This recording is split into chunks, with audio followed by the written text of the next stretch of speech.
Hello friends, അപ്പോൾ ഇന്നൊരു വലിയ സന്തോഷമുള്ള ദിവസം കേട്ടോ. കാരണം ഉണ്ടല്ലോ, ഞാനാണെങ്കിൽ കുഞ്ഞു വാവകളുടെ ഡ്രസ്സ് തയ്ച്ചു കൊടുക്കുമെന്ന് പറഞ്ഞ് വീഡിയോ ഇട്ടിട്ടുണ്ടായിരുന്നു. അപ്പം കുറേ മോഡലൊക്കെ കാണിച്ച് വീഡിയോ ഇട്ടിട്ടുണ്ടായിരുന്നു. അപ്പോൾ അതിലൊരു മോഡൽ ഇഷ്ടപ്പെട്ടിട്ട് എനിക്കൊരു കസ്റ്റമർ വന്നു കേട്ടോ.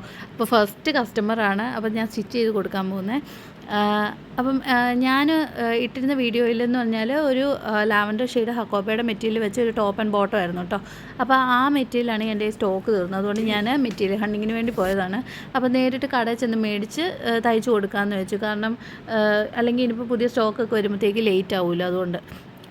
അപ്പോൾ നമ്മൾ കടയിൽ ഒത്തിരി കട കയറി ഇറങ്ങി കേട്ടോ. അതിൻ്റെ ഒന്നും വീഡിയോ ഞാൻ എടുത്തില്ല.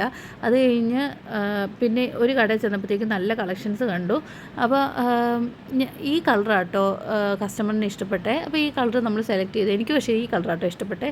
ഇതെന്ന് പറഞ്ഞാൽ ലൈം കളറായിരുന്നേ, നമ്മുടെ നാരങ്ങയുടെയൊക്കെ കളർ. ഇത് വെട്ടത്തിൻ്റെ വ്യത്യാസം കാരണം അതിൻ്റെ കളർ മാറിയിരിക്കുന്നത്. ഞാൻ മാക്സിമം അത് നോക്കിയിട്ടൊന്നും കിട്ടുന്നില്ല. ഏകദേശം ഈ ഒരു കളറാട്ടോ, ഡാർക്ക് ഷെയ്ഡാണ് വരുന്നത്. നല്ല രസമായിരുന്നു നേരിട്ട് കാണാൻ കേട്ടോ. അപ്പോൾ ഇതാണ് എനിക്ക് ഇഷ്ടപ്പെട്ടത് കേട്ടോ.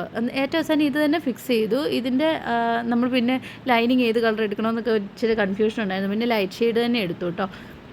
പിന്നെ നമ്മൾ ഇതിൻ്റെ കൂടെ വെക്കാൻ ലേസൊക്കെ മേടിക്കണമായിരുന്നു. അപ്പോൾ അതിനുവേണ്ടി നമ്മൾ ലേസ് കടയിലൊക്കെ പോയി അവിടെ ചെന്ന് ലേസൊക്കെ എടുത്തു. എനിക്കാണെങ്കിൽ ആ മഞ്ഞ കളർ വിട്ടു പോകാൻ ഭയങ്കര സങ്കടമായിരുന്നു. എന്നാലും ഞാൻ ഏറ്റവും അവസാനം അത് വേണ്ടാന്ന് വെച്ചു. പിന്നെ നമ്മൾ ലേസ് പോയി തപ്പി നമ്മൾ ഉദ്ദേശിച്ച 2 ലേസ് എടുത്തു. എനിക്ക് നീല എടുക്കേണ്ട ഒരാവശ്യമില്ലായിരുന്നു, പക്ഷേ എനിക്കത് കണ്ടിട്ട് ഒത്തിരി ഇഷ്ടപ്പെട്ടുകൊണ്ട് ഞാൻ അത് എടുത്താൽ കേട്ടോ. അപ്പോൾ ഇതിൻ്റെ സ്റ്റിച്ച് വീഡിയോ ഇതിൻ്റെ പുറകെ വരുന്നുണ്ട്.